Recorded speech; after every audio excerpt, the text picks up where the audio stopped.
know when you have like 5 minutes or so, Okay.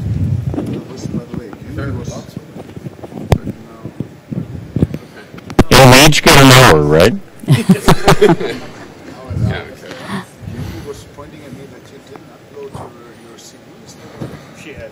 Ah, she has I not. checked it. Oh, okay. Yeah. So then Yeah. it was out. Yeah, no, I talked to her yesterday about it. I've done everything except the picture now. Oh, okay. I'm a little slow. She was about the picture.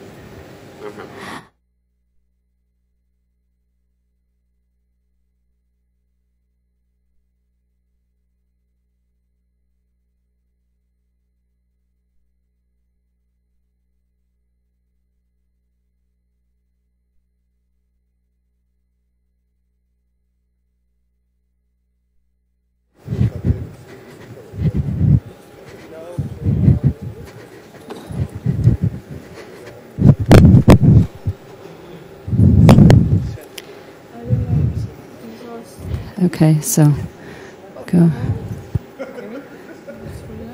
I can tell he's.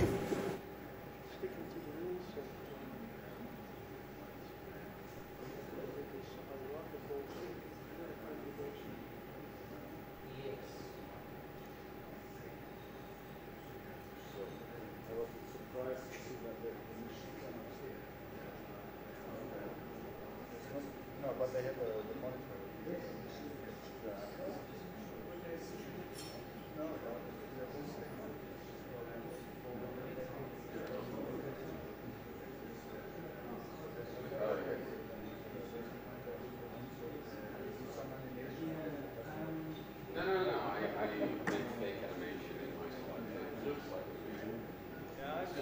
Very professional.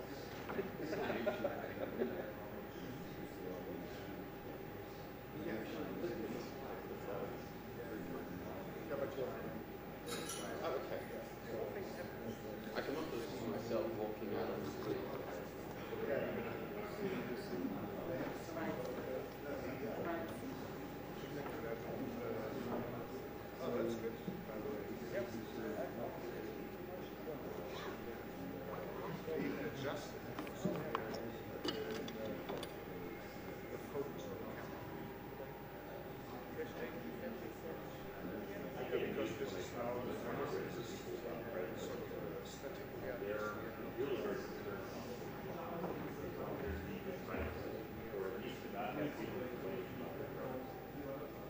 But then they watch us all behave on Facebook.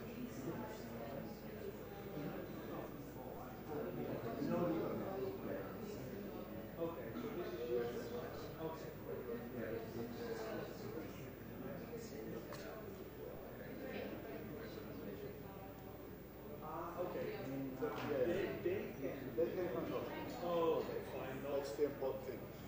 Okay, which button is forward? The green one is forward. The red is backward. So if you want to press red, you know you're wrong. Then it will explode in 5 seconds.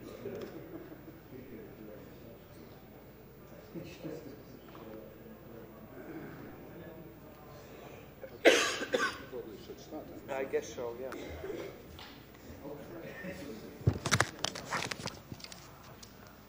Good to go? Yeah. Okay.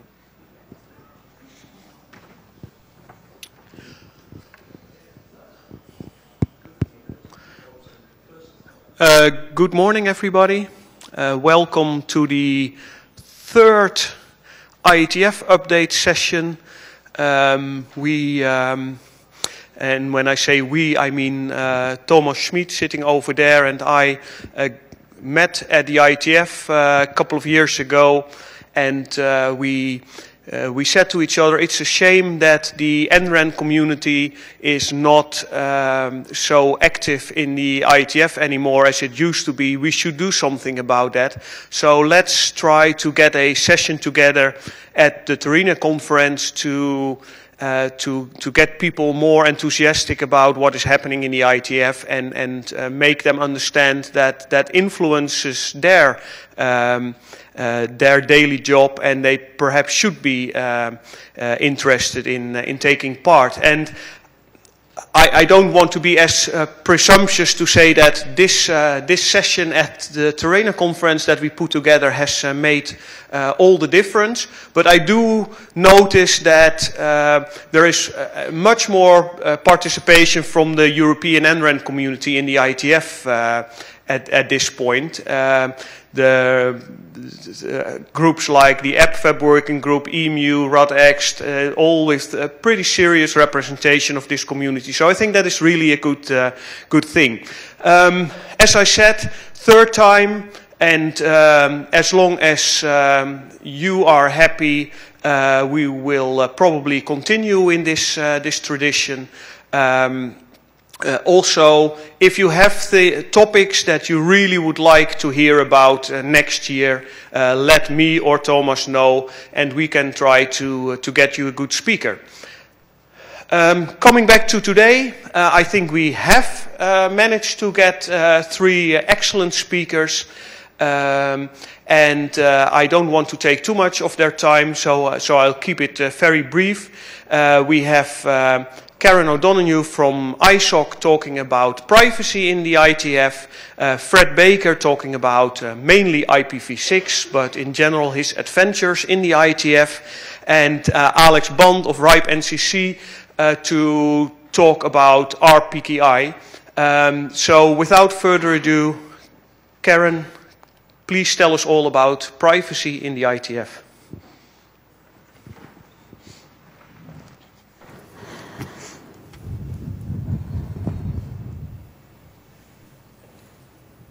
Okay, I'm here today to tell you a little bit about, give you a little intro to privacy and talk a little bit about privacy in the IETF. I think if you could sum it up in one word, I think this is sort of the year that the IETF really sort of started paying a lot more attention to privacy at the higher levels. There's been a lot of work and individual efforts in privacy over the years, but this is the year it sort of was taken up a level. So to start with, online privacy is the ability to selectively share information within a specific context. It's about appropriate handling of information being shared. It is highly influenced by individuals' expectations. It is dependent on the context that it's in, and there are a number of tools, and in particular laws and technologies, and these tools vary from country to country, which makes it an interesting problem. So the short definition of online privacy is sharing data in a context with an expectation of scope. If you take that a little bit deeper and think about in more depth what the definition is, what type of data are you sharing? It's data that you have supplied, that your service has delivered to you, that's been created externally to you. It can be observable data such as your IP address, domain names, your location. It can also be hardware and software data, the operating system that you're using, the MAC address, any number of things like this. It often has an explicit context, so it can be in a bounded relationship, such as between you and your service provider. It can have terms and conditions like data that you provide to your bank or data that you provide to Facebook. You may or may not have paid a lot of attention to those terms and conditions over the years. There can be limitations on the use of that data by the first party that you give that data to, and also any extended uses of that data, if you think in context of medical data and how that's shared. You generally have a lot of expectations of scope for where that data is going to be, and that may not translate to the reality of how the data is being used. You have user settings like privacy controls and various software applications that you might use. You have service agreements, perhaps between you and your medical provider or you and your bank. You have portability, the ability to transfer data from one context to another. So network confidence is a balance between, how confident are you in the infrastructure that you're using, and the greater the confidence that you have, the more that you will be willing to rely on that infrastructure for things that are vital to you. And there's a real balance between security and reliability and privacy, with a sweet spot in the middle being ease of use. In order to have appropriate, I think every time I breathe it, you need to be in order to have in order to balance your privacy issues, you need basic security applications and basic security mechanisms. In order for the security to be usable, your privacy aspects have to be understood and flexible, and the same holds true for reliability. So beyond the network confidence balance, privacy on a grander scale is really a complicated balancing act. If you look at application functionality versus convenience, the service that you desire versus the privacy implications of those service. If your cell phone can tell you where the nearest Starbucks is, can it also tell other people things that you don't want them to know about you? User control is also another fine balance.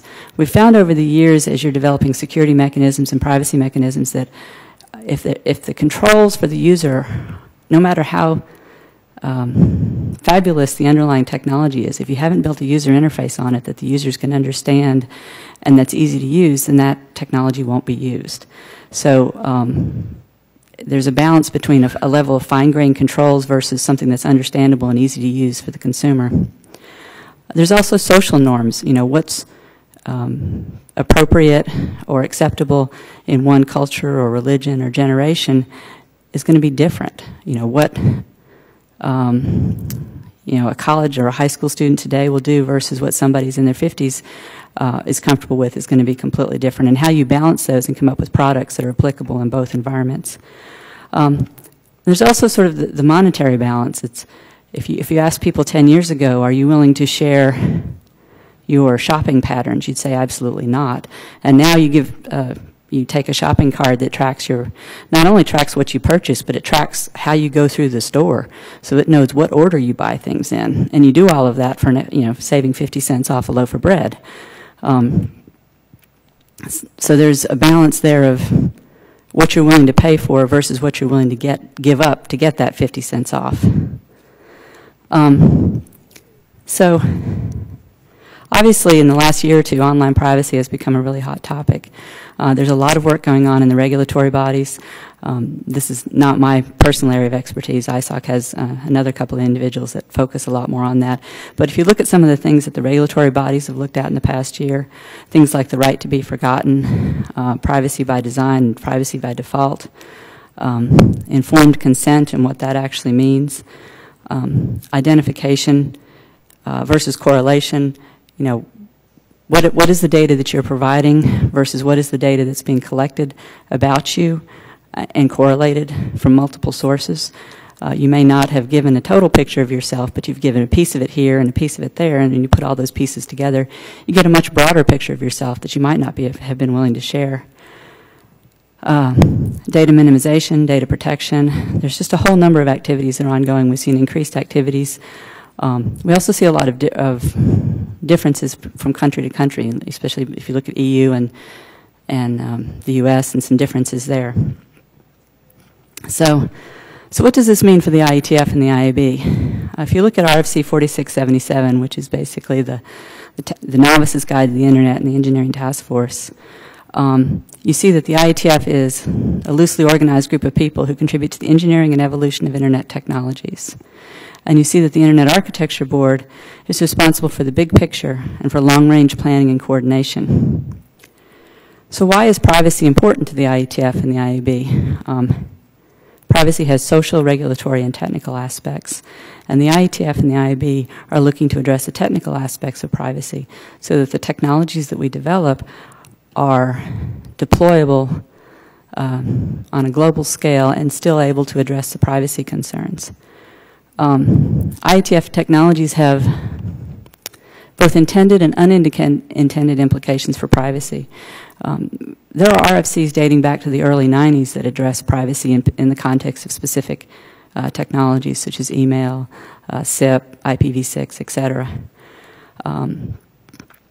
There are also there are specific working groups that have looked at technology for, in particular, the GeoPriv, geographic location, and how geographic location information can be transmitted in a way that is privacy preserving. In addition, there are sort of second order impacts. A lot of the technologies that we've developed over the years had privacy implications that when they were originally developed we really didn't consider. The fact that you have a device that is identifiable and that follows you around, it wasn't originally conceived. The way that you identify an address and get data to that device was not originally envisioned as a way that would also be a mechanism that could track your movements. And so these are sort of the second order impacts that we're beginning to understand better and trying to figure out how to properly address from a technical perspective. So what exactly has the IETF and the IAB been doing on privacy in the last year? There have been a couple of advisory groups established. As I mentioned earlier, the Internet Architecture Board is the a higher level body. Higher is not quite the right. Yeah, there we go. Trying to look fusion. It's sort of the big picture part of the IETF. And one of the things that they've done, in addition to hosting a workshop I'll talk about a little bit, is they have established a privacy program where they're attempting to maintain focus on the privacy agenda for the IAB. And part of this program is soliciting a number of individuals from outside of the IAB and outside of the IETF with long-term expertise in this area to sort of provide as a group of advisors to the IAB. In addition, the IETF has established a privacy directorate. A number of technical areas in the IETF have directorates, and in particular, if you think about the security directorate, they often review protocols that come out of a number of different areas to ensure that the security experts have looked at these protocols and believe that the security implications have been appropriately addressed. So the IETF is in the process of standing up a privacy directorate that's going to do the same thing. It's going to look at protocols that come out of the IETF and make sure that the privacy implications of those protocols will have been properly addressed. So those are two advisory groups that I kind of wanted to highlight. There are a number of other recent and ongoing activities. There was an IAB privacy workshop, and then there's a number of IETF activities that I'll talk about in a little bit more detail. The first one was the IAB privacy workshop, and the theme of this workshop, it was held at MIT last December. It was jointly sponsored by the IAB, ISOC, W3C, and MIT, and it was looking specifically at how can technology help to improve privacy on the Internet. There is, at that URL there's a description of the workshop, all of the accepted position papers. The way the workshop was organized was there a call for position papers went out, and from that a selection of individuals was made to get a well-rounded representation. So we would have people from various industries and also people from the policy world versus the technical world. There are also some meeting minutes there. There will be a final report that's in production, but it's not available yet. So that over the course of 2 days, a lot was discussed, but here are just some random questions of the kinds of topics that were discussed at the workshop. At the higher layer, how do we design systems so that they respect privacy? I think historically, we've come a long way, but historically security has always been one of these things where you design what you want to do and then you think about security after the fact. And what you're seeing now with privacy is the same kind of thing where we've designed solutions and then we think about privacy after the fact. And so we're trying to encourage protocol designers to think about the privacy implications from the ground at the beginning. In particular, what kind of guidance can we give specification authors and implementers? Generally speaking, somebody who is an expert in mobility or voice is not necessarily going to be somebody who is an expert in privacy. What kind of threat models should they be looking at? How do we design protocols that don't fall into obvious privacy traps? What are some of the traps that you just can't avoid? And so what you want to do is document the risks, document the problems that you have with the protocol solutions. What are policymakers' roles in these discussions? And, what are the limitations of privacy work in the IETF? If you go back to the, if you think of the privacy problem space as a whole, the technical piece of it's really just one small piece of it. And that what the technical community needs to do is to develop solutions that are usable, but it really takes user education and adequate regulation on the other side to really provide an environment that's healthy from a privacy perspective. I said I would highlight a few specific efforts that are ongoing in the IETF. The first one is the development of privacy considerations for IETF protocols. Just as in any RFC that's coming out of the IETF now has a security consideration section, there is an ongoing discussion about perhaps we should also have a privacy consideration section that would compel the authors to think about the privacy in the context of the work that they're doing. The guidelines to do this aren't completed yet. There's a recent draft that's been released. But the protocol architects have a key role to play in that they need to make a conscious decision to design for privacy, and they need to document the risks. The specific guidance that's currently represented in this document may change, but right now there's a set of questions that it asks the developers of the protocols to think through, what entities collect and use the data in this particular context. What is the nature of the relationship between the entity and the user? What data about the user is likely needed to be collected? And what's the identification level of the data? So this specific set of questions aren't finalized yet, but the concept of having a set of questions or a set of guidance that can be applied to protocol designers in general has been. And there's a number of other things that I'd like to mention. The first one is a draft on terminology. In general, terminology in the privacy area is one of these things that's very difficult. I know at ISOC, our privacy team has the technical aspect, and it also has the policy aspect. And it is often interesting to see the material that we write being reviewed by the legal team, the people with legal expertise that are working in the policy environment, because their interpretations and often the words that we use have a completely different context in a legal environment. So this particular document, despite the rather tragically long name, the terminology for talking about privacy by data minimization, anonymity, unlinkability, undetectability, unobservability, pseudonymity, and identity management, is a first attempt at working on terminology. I alluded to this working group earlier as the geolocation and privacy working group. I've provided links to the charter and to the architecture document, which is currently pending publication in the RFC editor queue. This has been is a fairly mature working group that has done a lot of work in this area, specifically looking at location data and how to manage that. And then there is a list of additional interesting documents that might also be useful. In particular, I'd like to highlight the first one, the draft on mobility and privacy. As we move forward and we have devices that are more tied to us as individuals and devices that we do more things with, the issues associated with that are going to need to be addressed. So basically, on my last slide,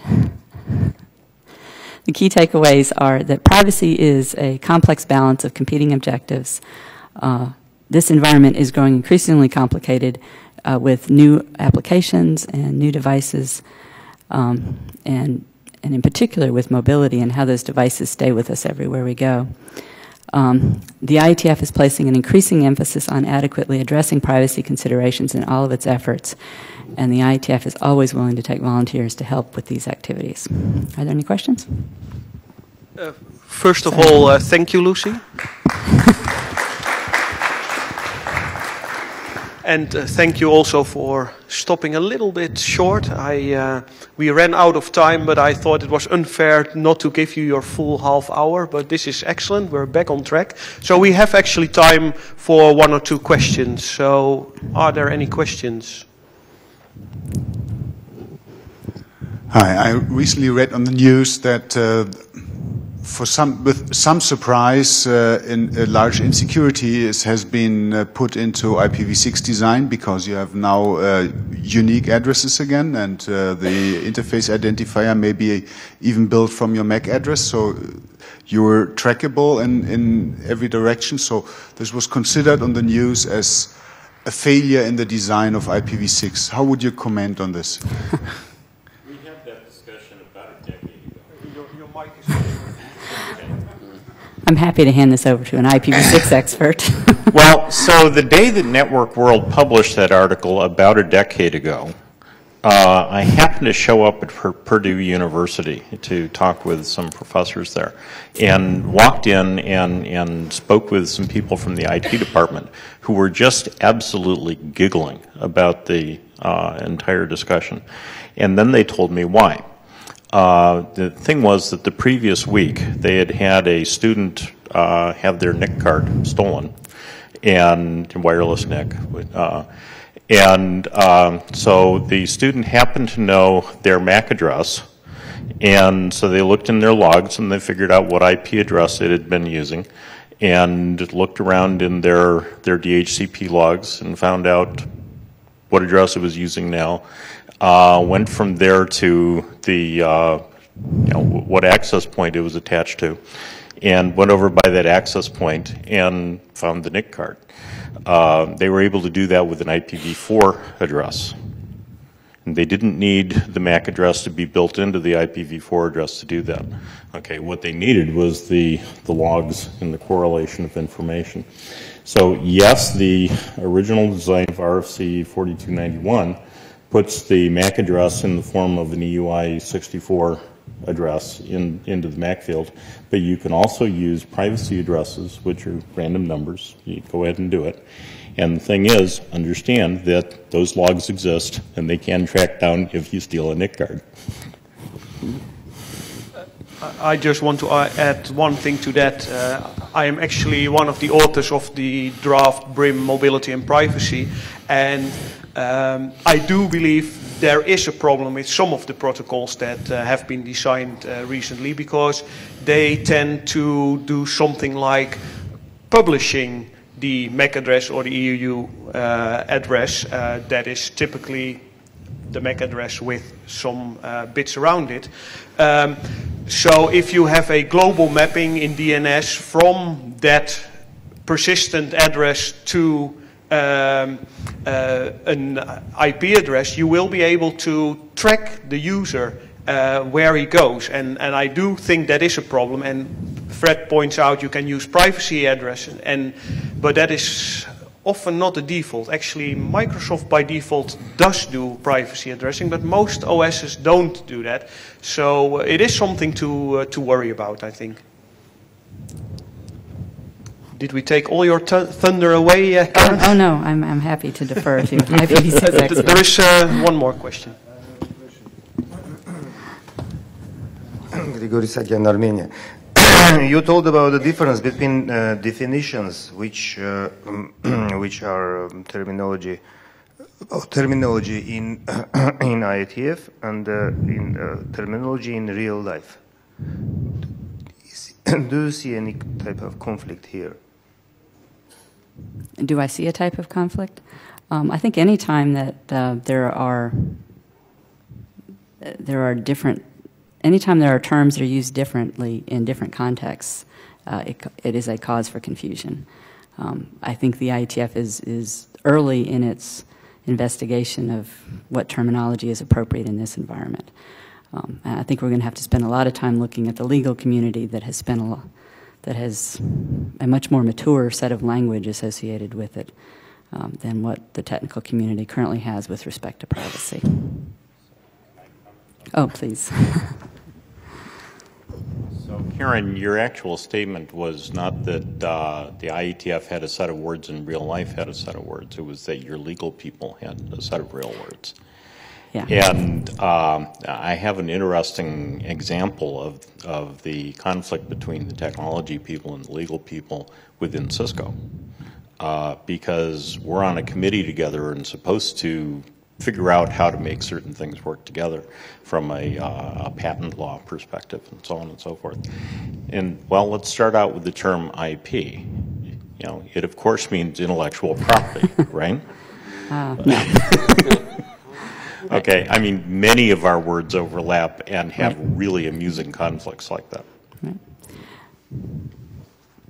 I think the important thing is to add as much clarity where those differences occur. So, you know, any effort that helps people better understand what the other set of people are communicating is helpful. But I also think that terminology is something that you can spend an awful lot of cycles working on. So it's one of these things that you really don't want to get to the point of the best solution. You really want to get, you've made an improvement, and you can cycle back to it again some other time. Okay, thank you once again, Karen. On to the next speaker, so if the people behind can switch the presentation. I'm going to just use the time until Fred is up and running to talk about it. You can read all speakers' biographies online, so I'm not going to just read that out from a piece of paper. Suffices to say that Fred has a long and distinguished career in the IETF from the early days of routing and switching protocols to the adoption of new IP protocols that ended in adopting IPv6 in the end, among a number of alternatives.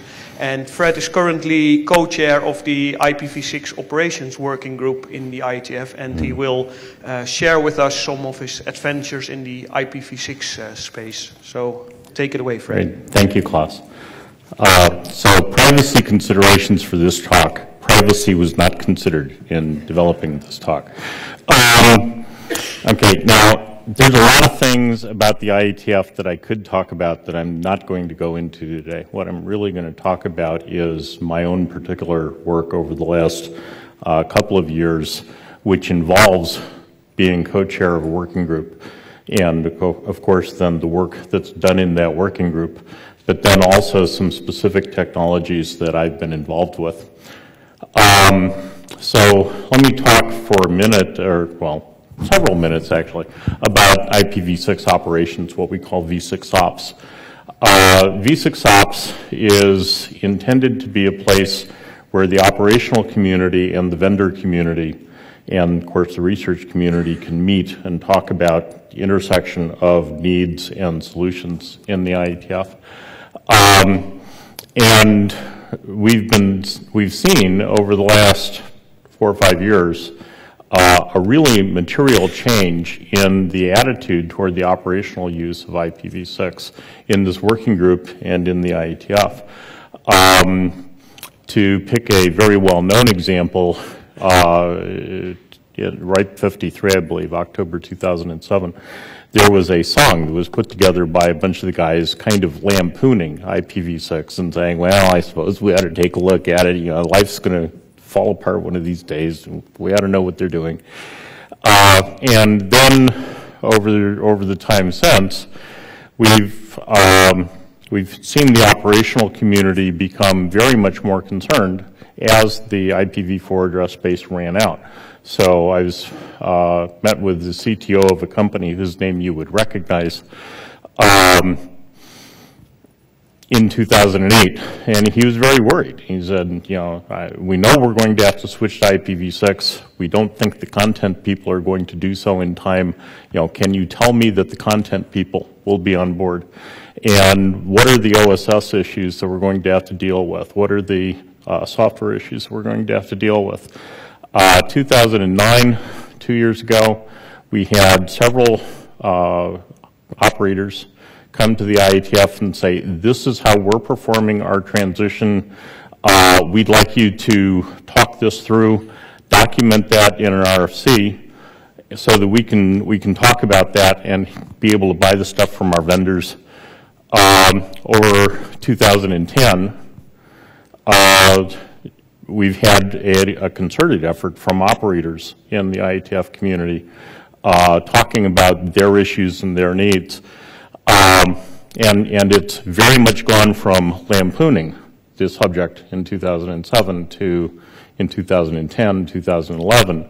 We're deploying, here are our issues, and okay, so where do I get this, and how come this doesn't work with that, and so on.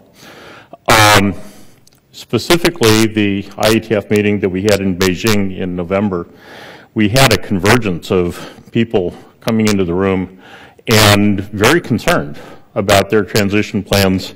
And in part, we could say, you know, the reason you're having this problem is because you didn't start when we told you to start. And so now you're having lots of problems. Gee, we wish you had started when we told you to start. But, you know, China Telecom came in and in so many words said, in 2 years, we're going to have an IPv6 only network. We're right now an IPv4 only network. How do we get from A to B? And, you know, what are the things we're going to have to do?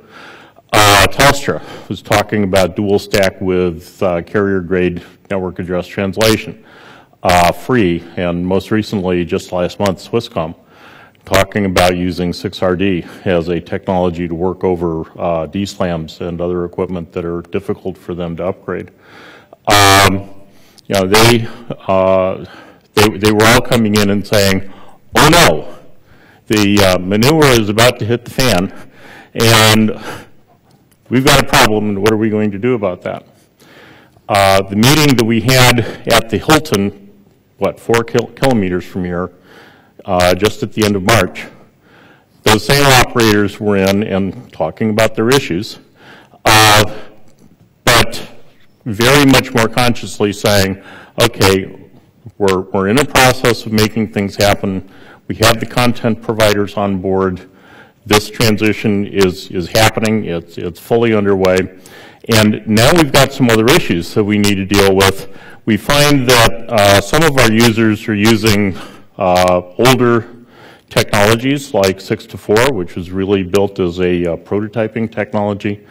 And that doesn't work very well in the network that we're operating in. And what are we going to do about that? And, you know, so really taking fairly conscious steps to make sure that IPv6 not only worked, but worked really well and delivered a service that, that their customers would find useful.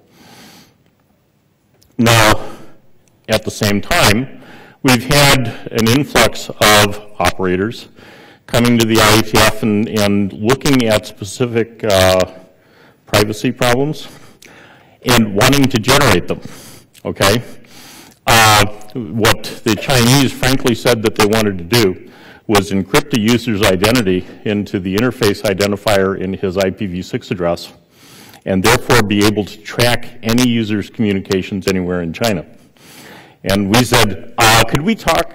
And so we set up a working group to talk about that and have been looking at how to do source address validation, which is to say that we know for sure that the source address is actually a system that's somewhere in the network and that you're not spoofing the address without encoding the identity into the interface identifier, okay, without doing those kinds of things. So this is something that has been brought by the operational community and requested basically because we have this technology in IPv4. As they move into IPv6, they want to have the same kind of technology.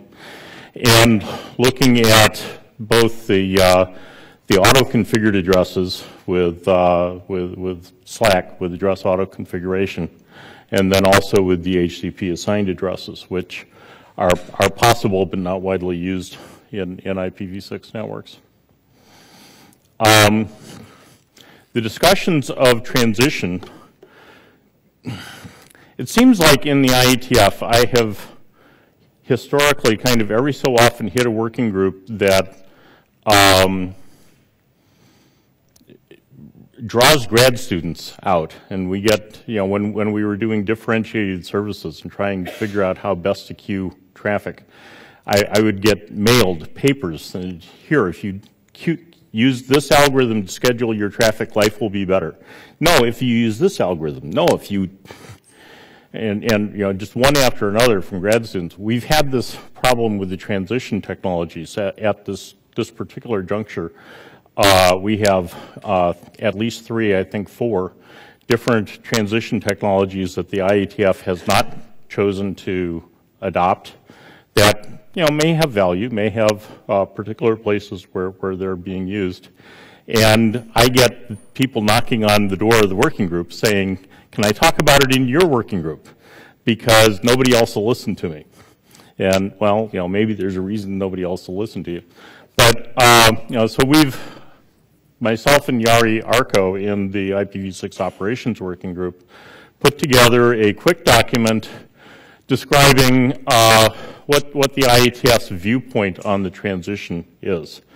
And to begin with, I'm very careful with the use of the word transition or the word migration. To me, they imply 2 things. They imply turning IPv6 on and turning IPv4 off. And, at some point, we will, in fact, turn IPv4 off. But that's not something I'm worried about right now. Right now, what I'm worried about is turning IPv6 on. And then at the point where there's no business case for continuing to use IPv4, I think it'll turn itself off. People will decide they don't need to worry about it. Okay, so the fundamental viewpoint that we put together in this draft, which is about to get published as an RFC, what the point is that we make is, to begin with, the issue is not which transition technology you should use. The whole point is to turn on IPv6. Why don't you start from there? And then in the course of doing that, you're going to run into some places where it's difficult to upgrade a particular piece of equipment that you need to upgrade, and you need a workaround solution until you can upgrade that. Or at kind of the other end of the process, you'll want to keep IPv4 alive, but maybe not throughout your network. And how are you going to deal with that? Okay, so look at appropriate technologies for making that happen as you do so. And the question really is, what are you connecting? Are you connecting 2 things of the same kind and talking over a different kind of a network? Or is it a matter of having to translate? And of course, if you're translating, then you're going to have to use translation. Okay, but the basic technology recommendation that we made was to move away from exploratory technologies towards supportable technologies, and to do things that were relatively simple and consistent and made sense. Okay. One thing that I spent a fair amount of time working on was this matter of translation. And understand that the IETF as a general practice really, really, really doesn't like translation. Like really, really, really doesn't like translation. But there are some cases where it's frankly unavoidable. And so we needed to be able to describe a technology that could be used for a period of time in order to enable that to happen, and be able to specify what the issues with it were so that people would know and be able to deal with it. And of course, the fundamental thing is that IPv4 was not designed with a variable length address and was not designed in a way to be easily upgradable to another protocol. To change it out requires a whole new protocol. So there is no real way to have interoperability between v4 and v6.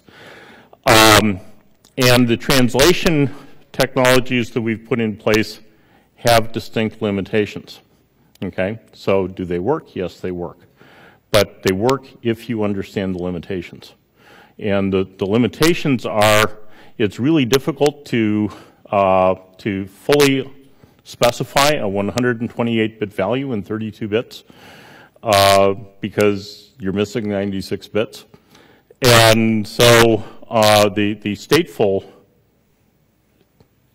translation going from an IPv6 domain and placing a session into an IPv4 domain, that works just fine. You can do the same thing we do with v4 and that works fine. But opening up a session from a v4 only domain into the v6 domain and talking to any device in there winds up requiring a fair amount of technology that has been proven to not work very well.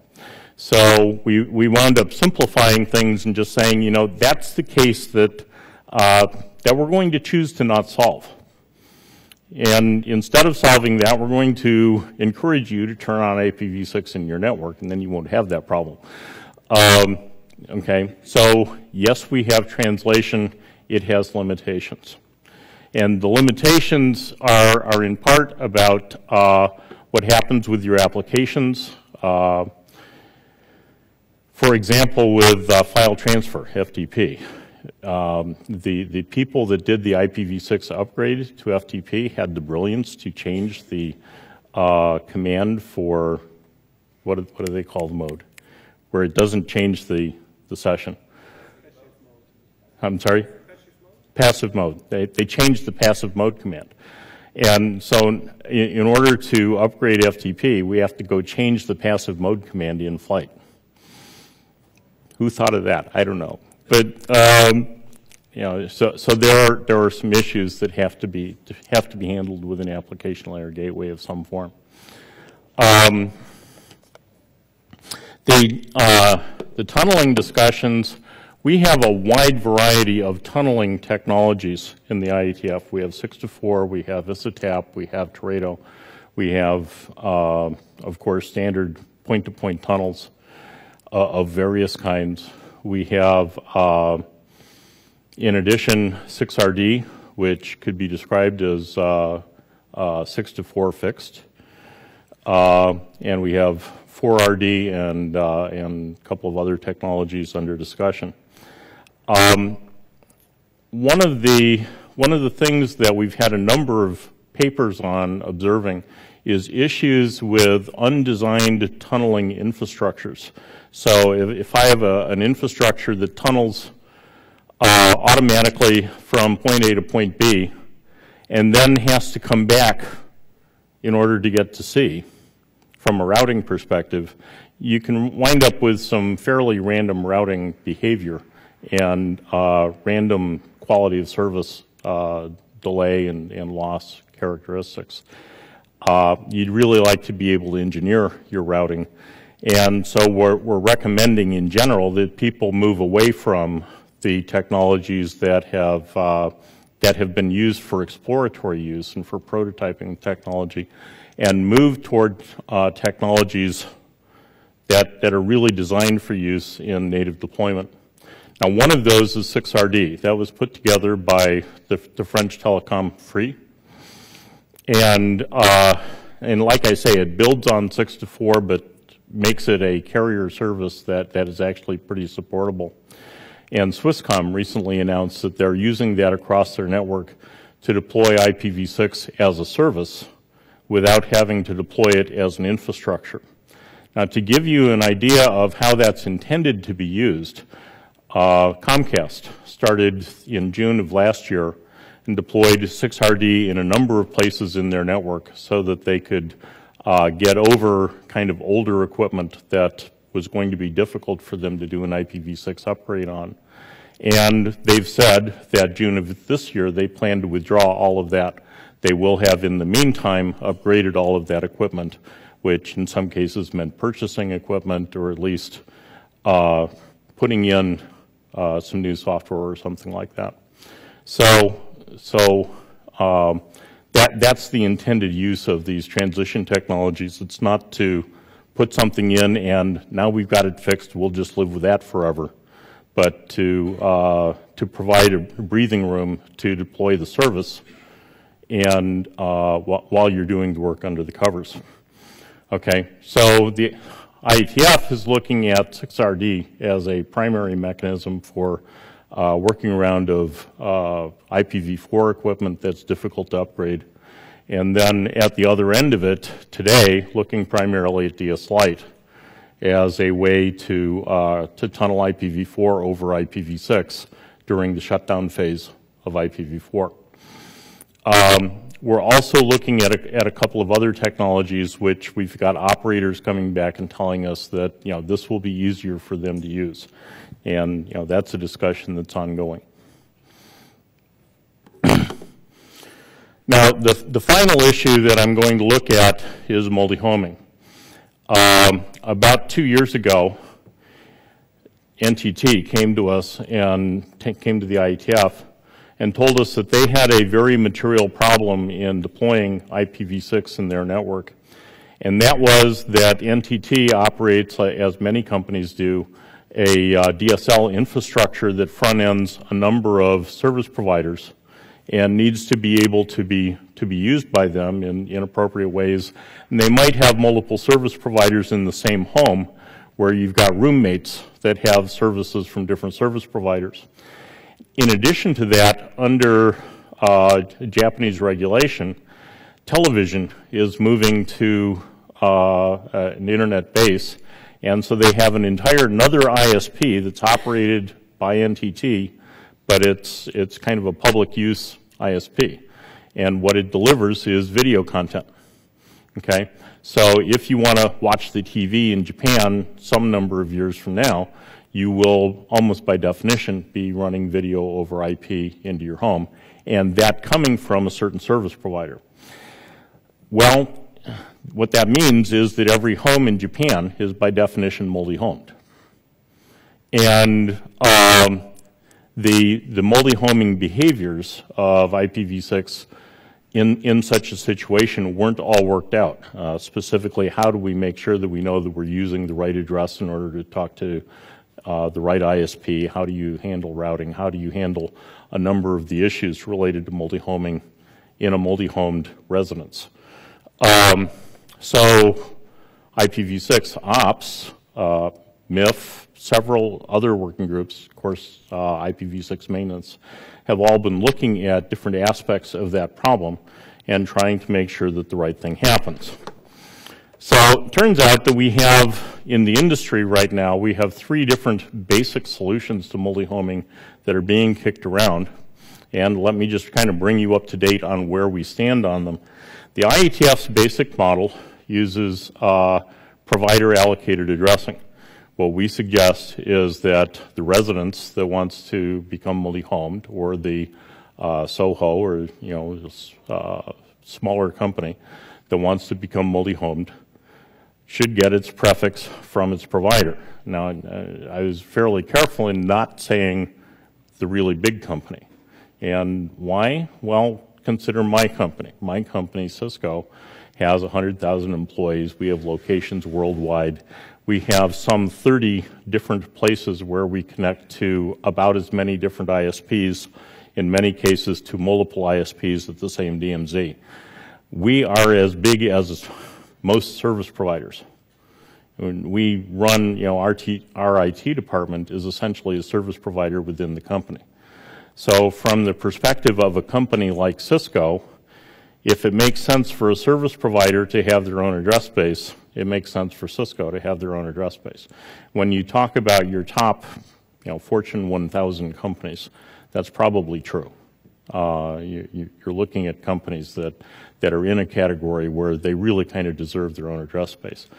But there's a lot of pressure in the RIRs for, well, just allocate provider independent addresses to everybody, and then everybody will be happy. And they keep pushing on the RIRs to say, so can you give them to this class? Can you give them to this class? Can you give them to this class?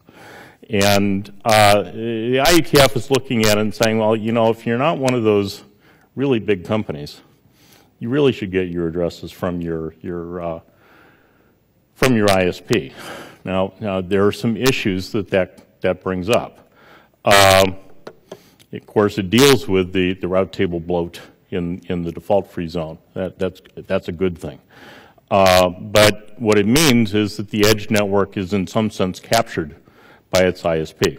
There's a certain amount of control that the ISP can apply now to the residence or the small home, or small office.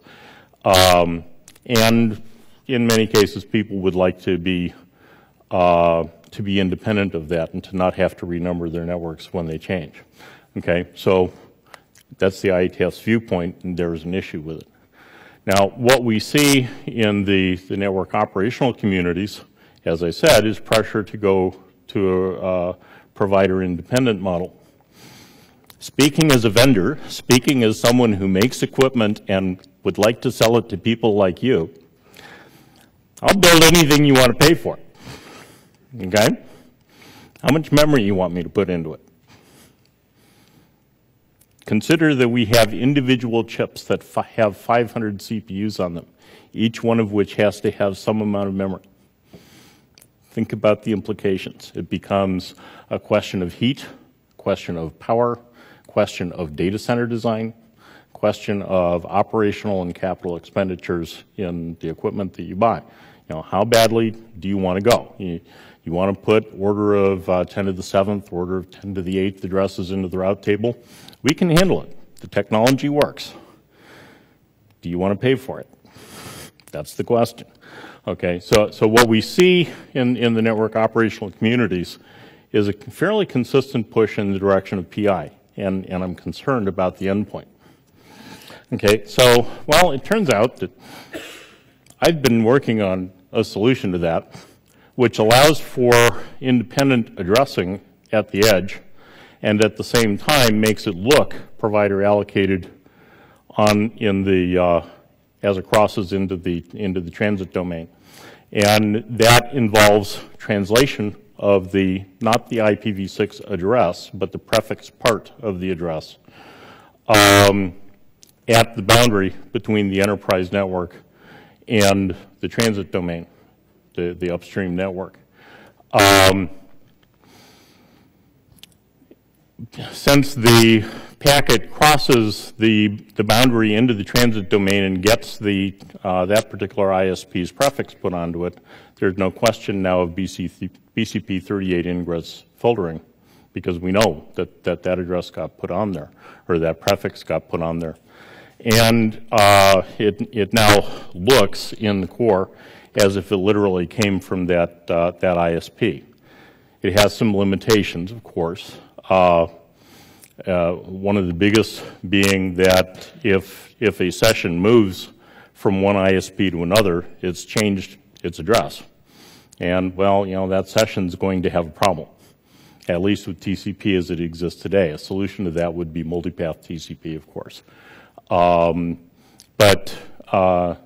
So this is a solution that we're publishing as an experimental RFC, and we're starting to see some products around.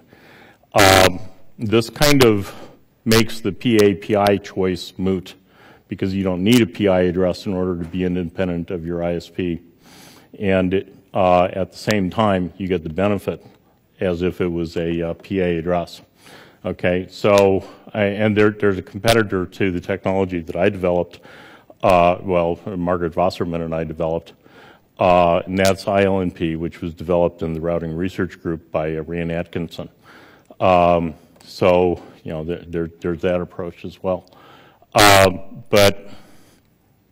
So this is a technology that I think will allow us to make multi-homing a lot simpler, and without some of the big issues of heat, power, and that kind of thing. There is an issue at the application layer. That is that when it makes a referral, you'd really like it to use a domain name as opposed to specifying an address. 2 minutes? Okay. It just so happens that was my last slide. So, okay. Yeah, so quick questions, one or two, and then we'll move on. First of all, thank you. Certainly.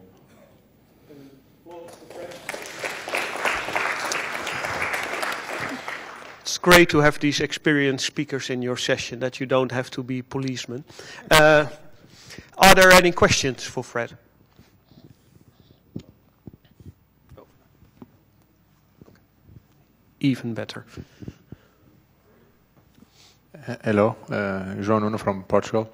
I'd like to know if you have something to say about the IPv6 operational problem of the browser's fallback delay time and Okay, the FTBall's proposal. How is it progressing through the browser manufacturers? Well, so I was actually about to take that to working group last call, not now, but next week.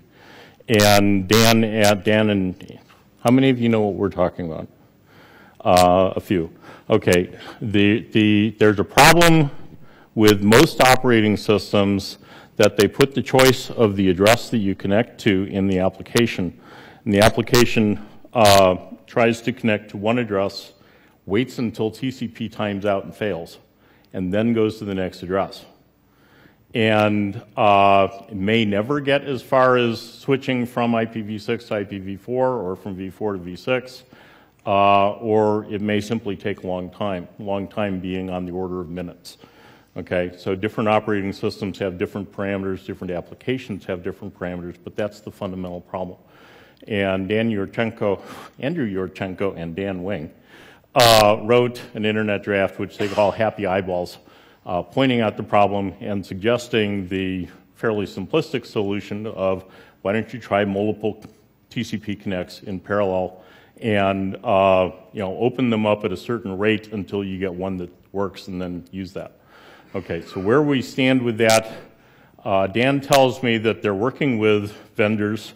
At least one operating system is carrying the solution of that into the operating system to make it easier for the application to just always do the right thing.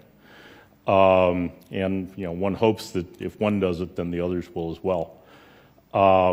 He expects that he'll be kind of at the end of his process in August after the next IETF meeting. He'd like to have a discussion with the operators and with various communities in wrapping that up, and then we'll turn that into an RFC.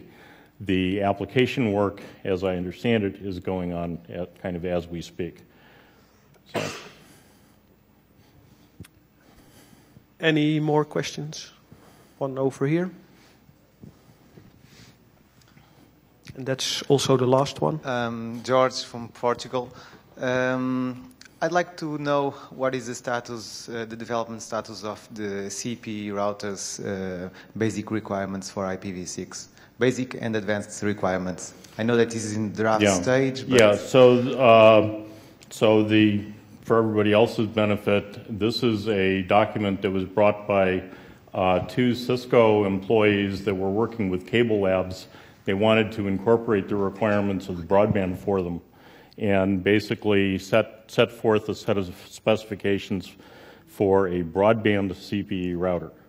Now, we broke that into 2 drafts, kind of things that we knew how to do at the time and things that we were going to have to go think about. And the first one actually was just published as an RFC. It got its RFC number, so it's out there. The other one is still in the process. It's accreting kind of things that people would like to have in it. And we have some work in the IPv6 maintenance working group, which we're going to need to come back before we can really put that out. But that's ticking along. So. Thanks again, Fred. Our last speaker is Alex Bond of RIPE NCC, one of those evil regional internet registries that want to take away the provider-independent space from nice companies like Cisco. Really? But Alex is going to talk about RPKI, a way of associating certificates with resources on the internet. So, Alex, take it away. Okay. Yeah, like I said, my presentation, well, by the way, I'm Alex Band, product manager at the RIPE NCC. So I talk about this stuff very, very often. And I'm actually responsible for the design, the actual implementation of the IETF standards. So we have within the IETF, they come up with great ideas, and they write very long internet drafts and RFCs on it, and then it's essentially up to all of the corporations and the internet community out there to turn that into an actual service or into an actual product. My job within the RIPE NCC is to do that for, one of the things is for resource certification. So there. So my talk today is about internet routing today. And internet routing largely still consists of random acts of kindness. You know, everybody knows that you have several networks on the internet. The internet is just a network of networks. And they communicate with each other through routers at the edge that do route announcements. You go to your RER and you say, well, you know, I'm an independent company. I would like some provider independent space, as this goes, you know. It's actually interesting that you brought that up, Fred, because if you look at our membership, we have more than 7,300 members, and this is increasing, still with hundreds and hundreds of new members every year. And if you look at the size of these organizations, most of them, they fall in like the small to extra small category. So they have something like a /24, /21, /20, that kind of order of magnitude. The amount of corporations that actually have a very large amount of address space is maybe just 100 or so. I think the top 100 of LARs have almost half of all of the address space that the RIPE NCC has ever handed out.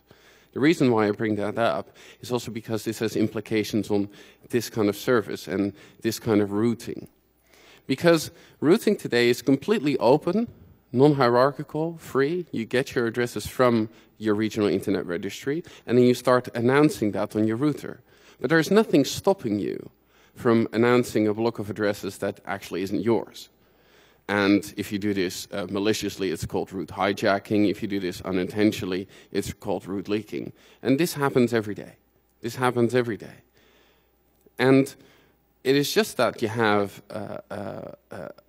a very tightly knit community of network operators that all know each other, that these problems are quickly alleviated.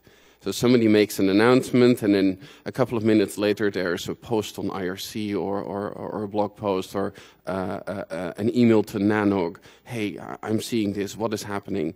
And then people manually put in filters to filter out the rogue announcement. So the problems are really dealt with in like an ad hoc way. There's also a system in place called the Internet Routing Registry, but that is a very distributed system. There's like 34 internet routing registries that contain so-called root objects. And the root object says, well, from this autonomous system, I will be announcing these prefixes. But the problem with the internet routing registries is that we have security built into the RIPE database. So the RIPE database is pretty secure when it comes to that.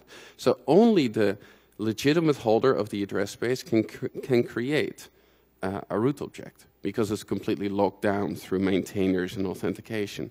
But that is not the case for all of the internet routing registries. So there's no way to completely trust the data.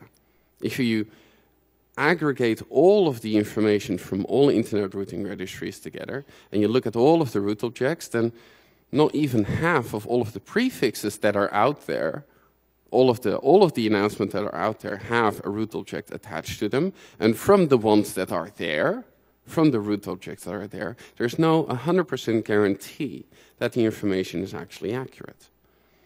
So this problem, as with all of these things, the problem itself was identified somewhere in the 90s. You know, as with IPv6 and with DNS problems and the implementation of DNSSEC, it's all 90s technologies. And then it takes, well, almost a decade for it to turn into something real. And you see that with DNSSEC. How long did it take for the root to be signed? You know, how many top-level domains actually have a signature attached to it right now? And then if you look at these top-level domains, you know, .nl is signed, .se is signed, .co.uk is signed. How many ISPs are actually standing there with their DS record in their hands, knocking on their TLD's door going, I have a DS record, can you please add it to your zone? It's still a lot of work, and the progress is fairly slow. So we tried with certification to create a system with resource certificates, attaching a digital certificate to an internet number resource. And an internet number resource is essentially just a fancy word that we use for an address block, IPv4 or IPv6, or an AS number. All of that together is what we call internet resources. And with that certificate, you can actually do fancy things, because you can make attestations about what you're going to do with your address space, something that other people can actually validate cryptographically. Well, and that is actually what the RIPE NCC does, because we are the authority on who is the registered holder of a block of addresses. And all of that information is kept in our registry. And we have yearly contact with all of our members, because they pay their fees, we know who they are. So to a large extent, we're actually very, very confident that the legitimate holder is actually the rightful user of a block of addresses. Not for everything. There's a lot of provider independent space out there, and we're trying to establish a contract with all of those holders of provider independent space to make sure that we know who they are, we know who that user is, and then we can also issue a certificate to them. So that is what we do. To every legitimate holder of a block of addresses that we know who they are, we have contact with them, we now issue a digital certificate. Now, having a certificate in itself isn't that interesting. It's only interesting when you start doing something with it. So what we want to do is to make internet routing more secure and make the registry itself more robust. Because right now, if you say, well, I am actually the rightful holder of this block of addresses, here, go and look in the RIPE database, then it's just a piece of text sitting in a database. That's sort of the only proof you have. Now you actually have a digital certificate which you can use for that. And the system that we use is based on open IETF standards coming out of the Secure Inter-Domain Routing Working Group. And they've been working on that for, well, like I said, almost a decade. A lot of work being done by people like Dr. Stephen Kent, Randy Bush, George Michelson, Jeff Houston, a lot of people being very active in this field, trying to get it to work. So the system that we have, the system that the RIPE NCC and the implementation that we're offering consists of two parts. The legitimate holder of a block of addresses can specify their routing policy. They can say, I authorize this autonomous system to announce these prefixes. And then the other side is actually validating that information. So publishing routing policy is one end, and validating that routing policy is the other end. And this up to now hasn't been possible at all. So you do this through management. And I've done DNSSEC trainings, yeah? And I've done them for LARs. I've done them for ISPs. And if you look at the tooling that is out there for DNSSEC, there's not a hell of a lot there. So I was standing there with a whiteboard explaining how to do a manual key rollover in DNSSEC. And then by the time I was at step 12, wait for the time to live to expire, and then move on to step 13, most of the people in the room were like, yeah, that's an awful lot of effort for something that I don't really suffer from a day-to-day basis. I realize that DNSSEC is important, but if I look at the amount of effort that I have to put in to make this work, I don't think I want to do this yet. Maybe I'll just wait for my TLD to be signed. Maybe I'll just wait for the root to be signed. That was a couple of years ago, and now that moment is there. So what we wanted to do with resource certification is actually build a hosted system, a system where all of those crypto operations are taken away from the user, and we do them for you on a hosted platform. And you just have a web interface in our portal on the RIPE NCC website, and it does all of that for you. Now, any security expert would say, now that's not a very good idea now, is it? Because you have a certificate and you generate it on your system and you store it on your hardware security module, and there's like no way for me to retrieve it. I am not the holder of my own private key. That's not a very good idea. Well, it's a trade-off. We consider it to be a trade-off. We said, okay, we realize that a number of users out there, we have 7,300 members, that a lot of them will say, yes, this routing security idea is good, but if I need to run an entire infrastructure, running all of this cryptography, taking care of all of these key rollovers, then I don't really think I'm going to participate. So what we wanted to do is build a hosted system and have a non-hosted system where you run all of those crypto operations yourself for the larger ISPs, like those top 100 that I talked about. So this is all open source and this is all open standards. So there are several implementations of that software. So the hosted platform is something that is only for the RIPE NTC. You can only access it through the web interface. But if you use the non-hosted one, you can use a package that is ours, but you can also use stuff that was made by ISC, for example, and BBN is also has an implementation. So you go in there, you have your certificate, and with that certificate you create root origin authorizations. So all this system does is lock down the root origin. It doesn't actually do path validation yet. That work within the CIDR working group is going on now. They're rechartering themselves. All of the work for origin validation has been done, and now we're moving in the direction of getting path validation locked down. So in a number of years, you'll see an implementation of that. So once you've managed all of your root origin authorizations, you publish that in a public repository. So there's a repository out there that has all of the authorizations in there. So this autonomous system is authorized to announce these prefixes. That is all. And other people can validate that information. And validating that can be done through a RIPE NTC validation tool or a third-party validation tool. So there are several options to do that. So, like I said, a valid ROA can only be created by the legitimate holder of the address block. And that is really what the regional internet registry locks down. And that's a bit, people are a little bit hesitant about that. There's a lot of people that embrace this idea, but they're also like, yeah, well, I thought the regional internet registry was only supposed to be involved with ensuring uniqueness and distributing IPs, and you didn't have anything to do with routing, right? And now, well, we're partly involved in routing because we're locking this down. In the same way, we lock down who can create a root object in the RIPE database.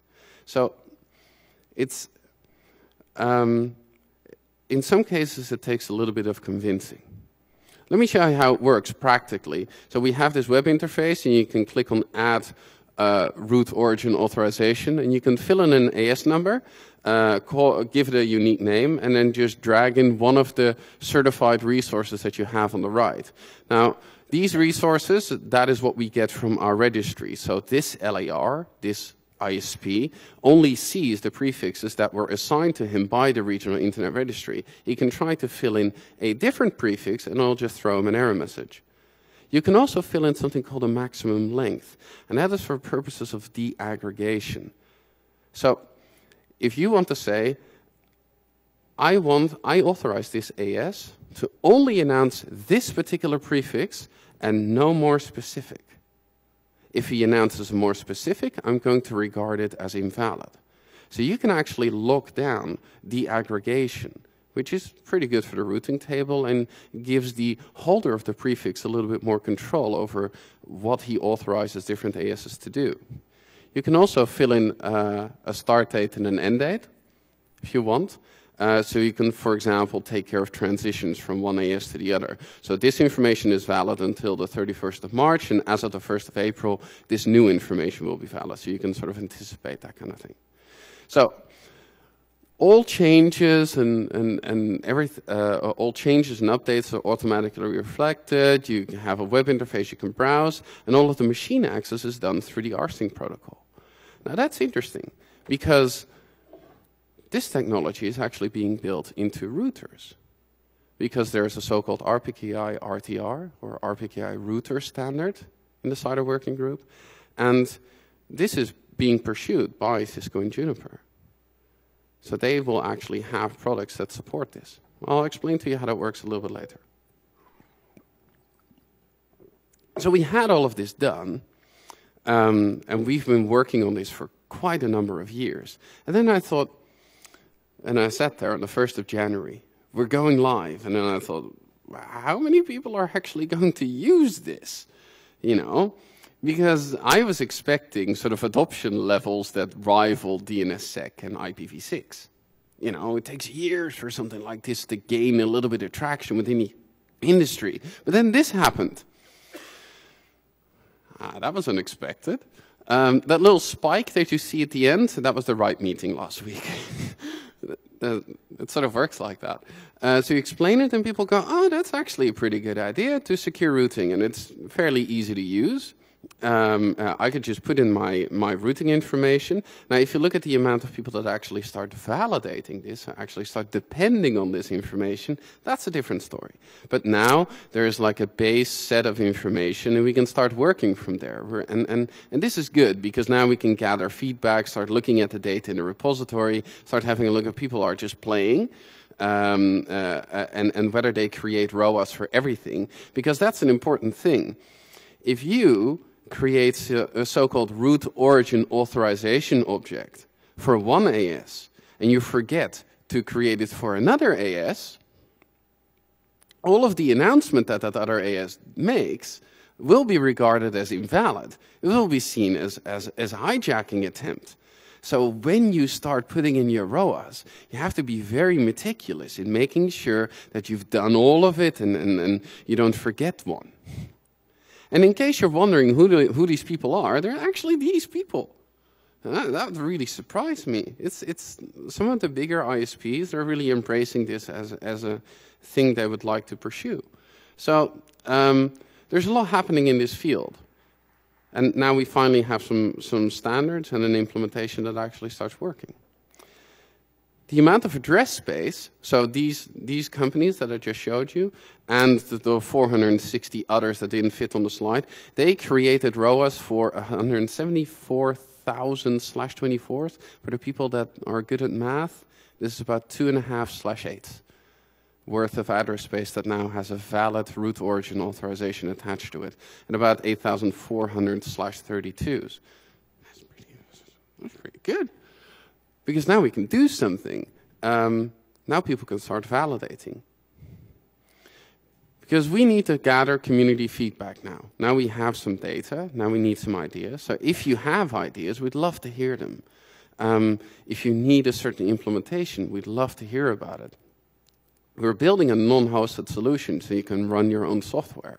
Now, of course, people need to be able to script against this, and people would like to have an API that is exposed, that kind of thing, really practical things to fit it into the workflow that people already have. And the way we need to build that, that is what we're contacting the community about. So if you have any feedback on that, I'd love to hear it. If you'd like to cooperate in building this, I mean, it's all open source. I mean, you can really, we can really collaborate here. It could be a joint effort. This is what we've come up to now. Out of everything that I've learned over the last year, what we want to do, what we've done actually, is implement a so-called up-down protocol. This makes it a distributed system. This allows you to run a non-hosted platform yourself that securely interfaces with a RIPE NCC, so you can set up your own so-called certificate authority. And we're releasing our client software as a pilot. And this is all open source BSD license. Then, and that was a really, really interesting suggestion that came out of the community. What we want to prevent, of course, is data rot. What you see with the internet routing registries a lot is that people put in a root object and then they just sort of walk away and forget it and they never update it. So what we want to do is build an alerting system using the root collectors that we have. The RIPE NCC also operates those. So they are a really global snapshot of what a BGP routing table looks like. And you can start having a look at whether the ROAS that people create actually match real-world routing. And if they don't, it gives you an alert. So if you're no longer announcing a prefix, or if someone is announcing a prefix that isn't theirs, or if you forgot to authorize a certain AS, it can all help you. It can also suggest ROAS based on root collector information.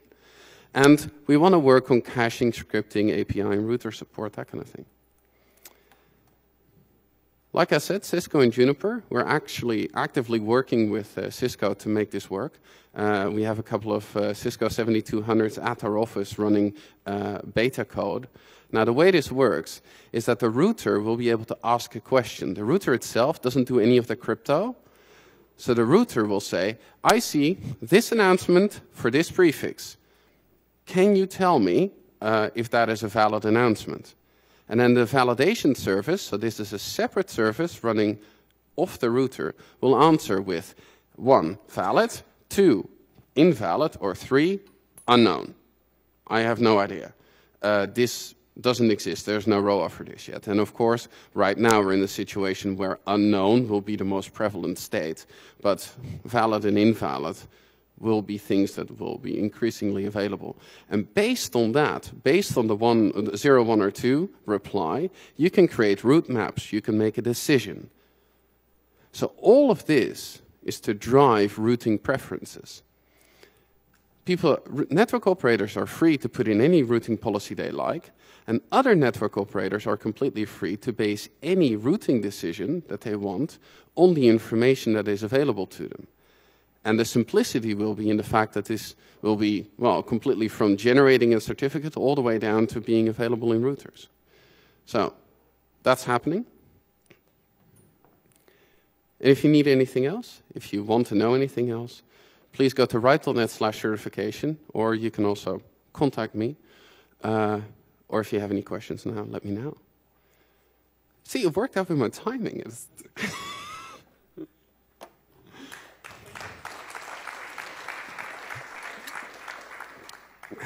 This is really brilliant. I could become a full-time session chair with speakers like this.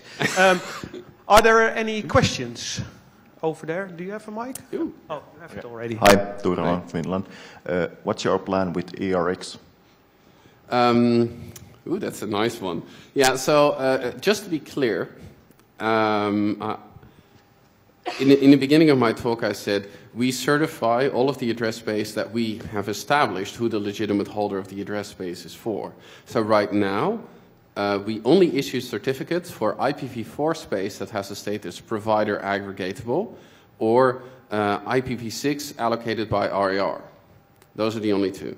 For provider independent, we have a so-called policy that was started a number of years ago where we're trying to establish contact with the actual end user. So they needed, the sponsoring LAR needed to submit a contract. And once we verified that contract, you know, the end user identity was established. There was a contractual relationship. We could issue certificates to that group. For ERX, we would actually have to bring them into the registry, which currently isn't the case. And we're looking at that for the end of the year to set up a sort of a contract system where you could bring your ERX space into the RIPE NCC registry, which would be good because if you start looking at this from a malicious point of view, then when IPv4 addresses are depleted, the chances of people just using some address space that they go like, well, let's have a look at a whois database somewhere. No, let's have a look in the root collector somewhere. I don't see this announced anywhere. I'm just going to use this space. So bringing that ERX space into the registry, you could legitimize that this is actually yours. What kind of membership or what kind of fees or what kind of contract, it's still to be decided, but it's definitely on our list of things we want to do.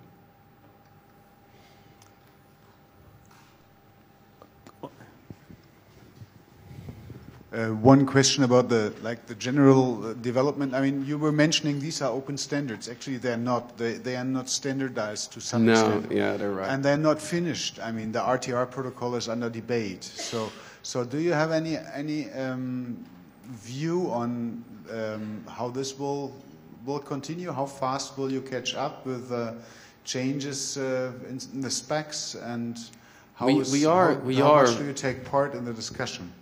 The lead developer on our RPKI software attends all IETF sessions. So he is very involved in the discussion. We also make sure that everything that is discussed in the CIDR working group and all of the changes within the internet draft that is made is actually implemented within our software as soon as possible. Most of the standards that really define the infrastructure of the service, that is all in last call, and it's essentially waiting for it to get an RFC number. So then it should become pretty solid. With regards to RTR, we still need to start development on getting that. I mean, like I said, maybe the Cisco's that we have, I couldn't even call it beta code. It's more like alpha code. So by the time it gets, yeah, but from Bertrand Duvivier. So yeah, we'll get to that. It's all very fresh, and there's also a lot of discussion about legislation as well. Because I wanted to mention that because of course now, when you're a certificate authority and you start issuing a certificate, then law enforcement and governments, they wake up and they go, "Hey, you issued a certificate. That also means I can revoke it, right?" And that's a little bit that's a discussion that we're also having, because under Dutch law there's really not anything. We operate under Dutch law, of course. There's not really anything you can do to revoke a certificate. And then even if you would, I mean, other network operators are just like, well, you know, I know it's an invalid prefix because it was revoked by an LEA, by law enforcement, but I'm still going to accept it anyway because I'm just going to whitelist it. So those are all the hot topics and things that are happening right now. Thank you once again, Alex. People are coming in for the demo, so I think we'll have to end the session here. I was asked to make a few announcements. In the breaks, there are demos in Zenit, as you can tell, and Tyco. Don't forget to look at all the fantastic posters that are out there and talk to the people that put them up. And tonight there are a number of BOFs and workshops, so have a look at the schedule and see if there's anything of interest to you. With that, I want to thank you all for coming to this session, and please one last applause for our three great speakers.